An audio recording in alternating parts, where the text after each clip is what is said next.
Hey friends, welcome back. Thank you for joining me again tonight. Before we start, if you like this type of content, liking and subscribing really help keep this going. Also, drop in the comments what other game or series you'd like to listen to in the future. I tend to listen to these myself quite often. Tonight, we follow Elixir's path from miracle to menace. How a helpful tonic crept into every corner of life, how corruption took hold, and how whole cities slid from confidence to collapse.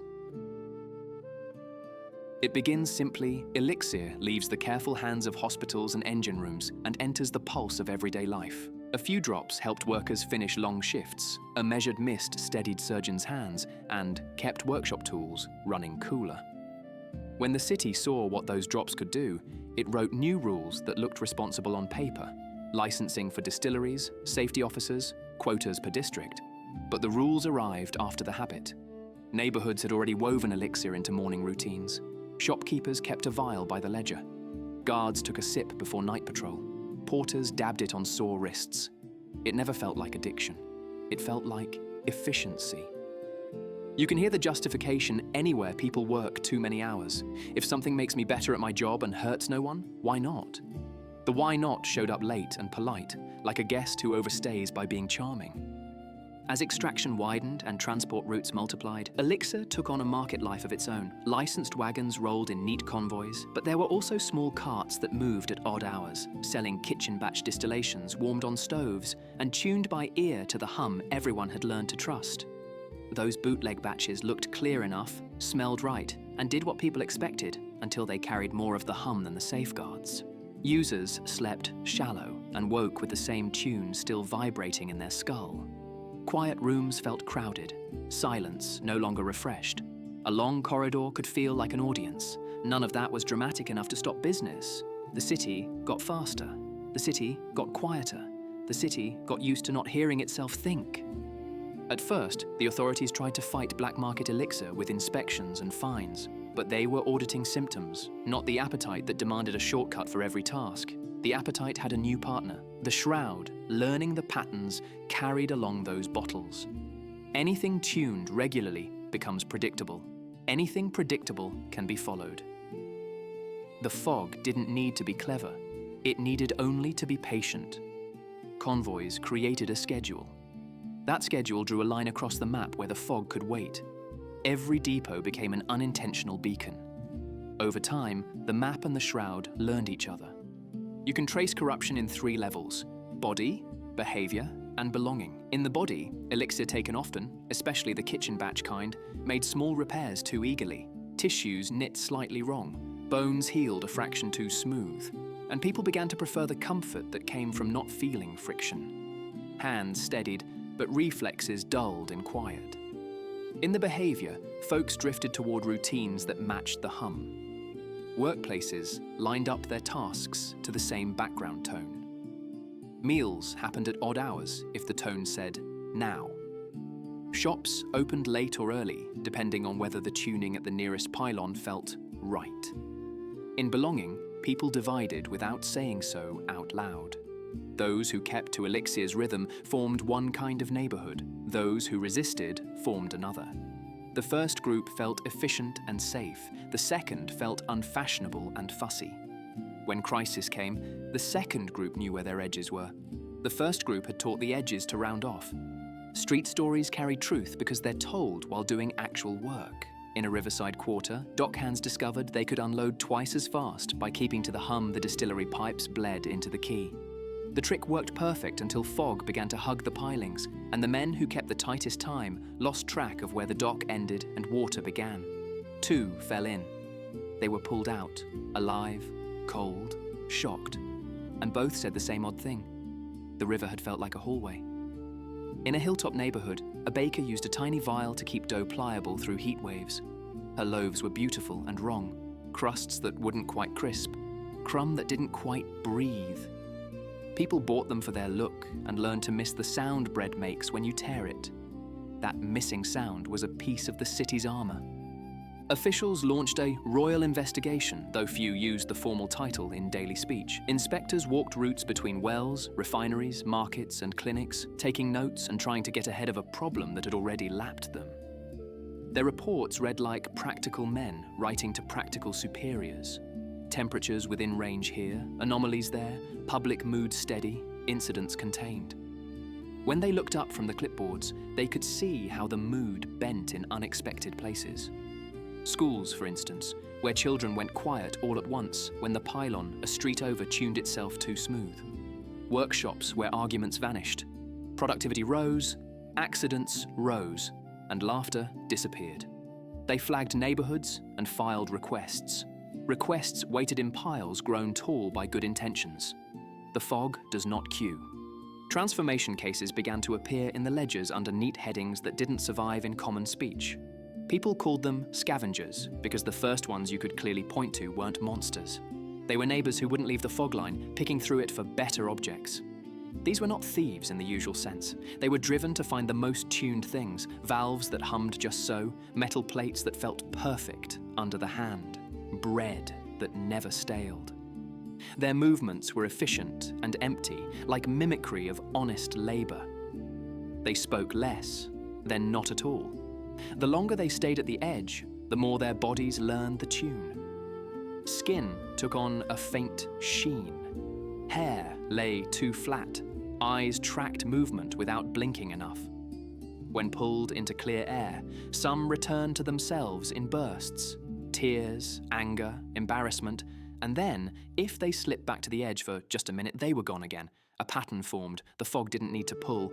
It needed only to offer more of what people mistakenly thought they wanted. Another group appeared later. The Fell, in common talk. Creatures that had passed beyond the halfway place. They moved with a purpose that didn't seem to include the world around them. You could shout.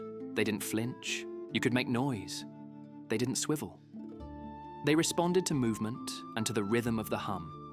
Their bodies showed what Elixir and fog could do together when given time.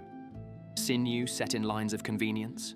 Bones fused where the tune asked for endurance over flexibility. Fighting them like animals wasted strength. Fighting them like machines, break the pattern, disrupt the rhythm, worked better. Noise mattered here too. A slammed door at the right moment, a thrown pot, a kettle drum beat on a barrel. These are not heroics. They are tactics anyone can use if someone bothers to tell them. In the old cemeteries and down in certain vaults, a different class took shape. The hollow, a word people used with a softer voice. There were bodies that stayed upright when no one should have, tethered by whatever the shroud used to keep a perfect census. They did not hunt, they followed.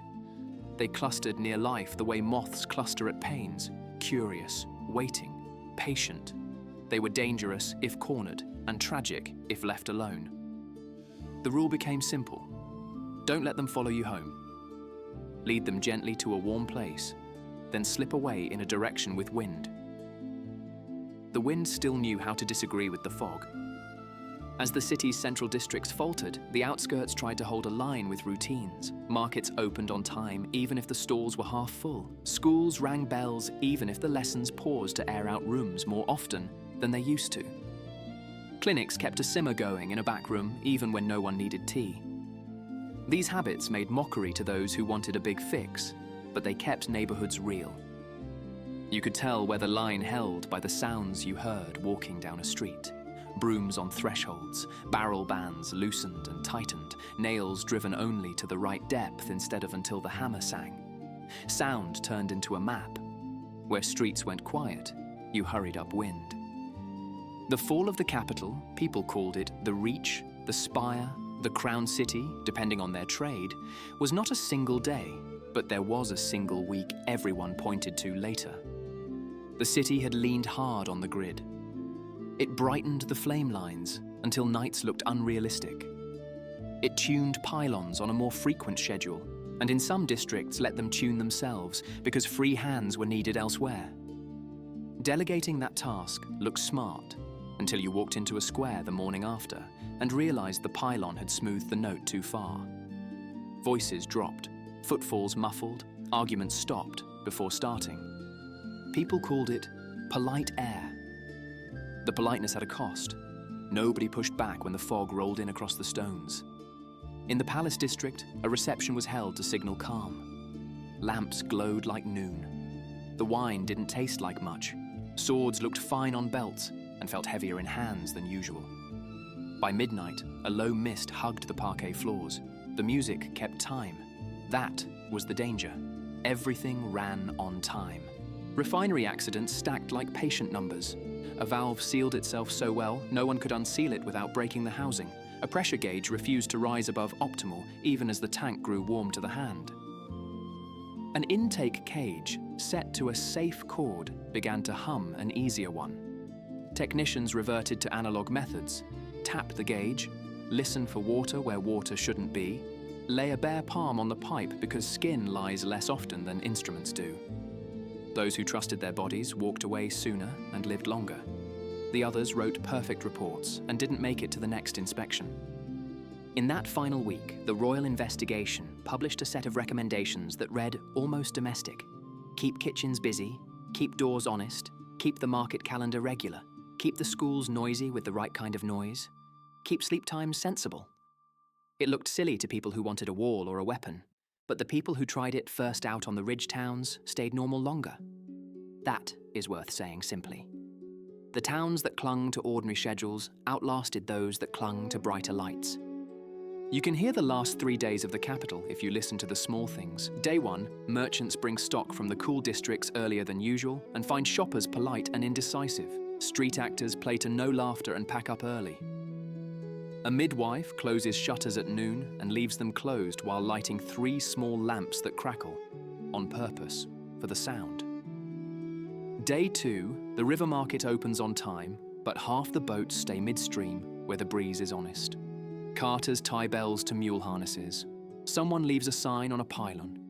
Please retune by hand. Day 3, the bell in the central square fails to ring, and 3 different shopkeepers ring pans outside their doors until the square remembers to echo. That afternoon, fog comes up from the low streets like water poured down a long table. It is not a sprint, it is a filling. People already on the ridge routes keep walking. People at home do what they can. Open windows to windward, boil water, talk, sing, move chairs, touch door frames with steady hands. Those acts do not stop a tide, but they leave a record the shroud can't fully erase. Refugees reach the uplands with stories instead of plans. They brought small things that mattered. A pylon stone taken from a corner of a ruined shrine that still held a warm note, a pot that had learned to sing at the right simmer, a ledger that tracked names and returned them to mouths each night. Those ledgers saved lives as surely as walls. When you keep names correct, people don't drift into fog thinking they won't be missed. Along the ridge roads, caravans took up anchor bell habits, a chime at the hour, a reply from any camp within earshot, a count, a brief exchange. We're here, we're well. We're keeping the simmer. It became a shorthand for resilience. The black market didn't die, it adapted.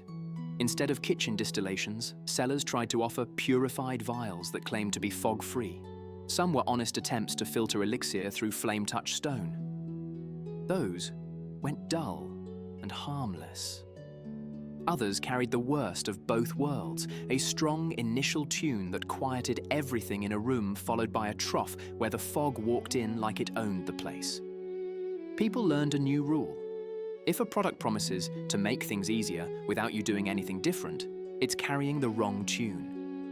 That rule, once learned, applied to more than bottles. It applied to ideas. Cults formed at the edges, as they always do when systems crack. Some worshipped the fog as a teacher of comfort, advocating a surrender they called wisdom. Their meeting halls were the quietest places in any town. Others tried to weaponize the flame, insisting that more brightness, more heat, more pressure would force the world back into the lines they preferred. Their halls were the loudest, hot with frustration, their people exhausted. Neither group lasted long in the wind. The wind told the truth without ceremony. Too much quiet, and you stop hearing your own steps. Too much blaze, and you burn the handles you need to hold the world. The question of blame haunted the ridge camps in the first winter. Some wanted to condemn the ancients outright. Others wanted to forgive them for trying to protect the many with tools the few understood. The smarter debates sounded like this. Elixir wasn't evil. The grid wasn't evil. The habit of turning everything into a system so perfect that human judgment became an inconvenience, that was the slope. Once you can't feel the hinge, or hear the bell, or taste the crust, or argue in good faith in a workshop, you lose the feedback that stops a fall. The Flameborn didn't argue philosophy. They taught practices. Press your palm to stone at dawn and dusk. Keep the simmer in the clinic. Set the bell on the hour and on the half when fog rises. Hold the market even if only 3 stalls can open. You will be tired. Tired is not a sin. Tired and steady wins. In time, the language changed. People stopped saying, "We will defeat the shroud," and started saying, "We will leave it nowhere to sit." That shift matters. You can't debate mist into remorse. You can remove its chairs. In the high valleys, farms learned new cropping patterns. Rows aligned with the morning wind, trellises that clacked softly when slats struck in a breeze, scarecrows hung with chimes so fields always had a little noise. Children learned new games at school. Call and response rhymes that counted steps, handclap patterns that made a beat too human for the fog to carry, songs that ended with a shout loud enough to jolt a sleepy room. Crafts changed too. Weavers included one visible flaw on purpose in each bolt of cloth. That flaw proved a hand had been here. Masons marked the underside of a final stone with a scratch only another mason would know to look for. These were not charms. They were signatures the shroud could wipe from the surface, but not from the way people did things. Let's look at one city's slow fall through 5 ordinary people, because faces are easier to remember than policies. A distillery foreman named Nell kept the best safety record in his sector by insisting on tap and listen checks at each shift change, even when the gauges read perfect. He saved his crew twice by catching a wrong sound before it became a wrong outcome. He left the capital with a toolbox, a wooden tuning fork, and a rule. If it looks right and feels wrong, it's wrong. A school bell ringer named Sarah, elderly, arthritic, refused to cede the rope to a mechanism. On the last morning, when the bell tower's device hummed an exact empty note, she made her way up and cut the cord free, ringing with both hands until the square remembered to echo. A baker named Issa stopped using her tiny vial, switched to a slower rise, and taught her customers to chew again. She lost business for a month, and then became the only bakery whose bread tasted like clear mornings. A caravan guard named Dawn tied a bell to each axle and set a rule of 3 notes at each ridge turn. When fog tested the pass, the caravan heard itself and didn't step off into a soundless hallway. A clinic midwife, Maya, kept the baths warm for the sound and timed her work by pylon maintenance done by hand. When a hollow lingered near her door, she spoke to it plainly, led it to the garden where wind crossed open ground, and let the weather do what doctrine could not. None of these people carried a banner. All of them carried the city. When people ask what corruption means in a world like this, the most useful answer is every day. Corruption is when tools that should serve start steering, when comfort stops being a rest and becomes a rule, when you no longer feel the edges that keep your choices honest. The fall of humanity wasn't a single vote or a single spill. It was a series of small bargains with convenience that taught the fog exactly how to behave like a good host. The fix looks unimpressive on stage. Noise where silence would be easier. Work done at human speed when faster is possible. Marks left where smoothness would look better. Calendars kept where whenever feels tempting. But unimpressive isn't the same as weak. These acts hold. By the time the Flameborn were moving freely among ridge towns, the map had a new logic. Low basins belonged to the shroud by habit until reclaimed inch by inch. Mid-slopes were contested ground where routines had to be louder than convenience. High farms and narrow passes held most of what people still called normal. And even there, anything left too perfect for too long invited a visit. The strategy was not to draw lines and dare the fog to cross. It was to wear the world into the right shape by living in it correctly. If that sounds exhausting, it is, at first. Then it becomes the easiest way to be alive, because the work fits the shape of a day. In closing this chapter, it's worth saying aloud what survivors learned to tell each other at night when the wind picked up and the lamps were trimmed low. Elixir was not the enemy. The shroud was not a demon. The enemy was forgetting that the world needs your participation to stay a world and not a display. You participate by touching things, by making noise that fits the task, by keeping time together, by arguing when argument is honest, and resting when rest is earned. Cities didn't fall because they were weak. They fell because they were tired, and a shortcut looked like kindness. The path back is the kind of kindness that keeps its shape in daylight. One door, one hinge, one bell, one loaf, one ledger, one name called and answered, repeated until the place remembers what people are for. Tomorrow, we can walk the ridge routes where these lessons turned into a way of living, how towns stitched themselves to the wind, how caravans kept the passes open, how altars were mapped like wells, and how the Flameborn learned to be less like heroes and more like caretakers with long memories. For now, keep the simple rule close. If something promises to help without asking you to do anything differently, it's teaching the wrong tune. Choose the tune you can keep tomorrow. That's how we outlast the fog.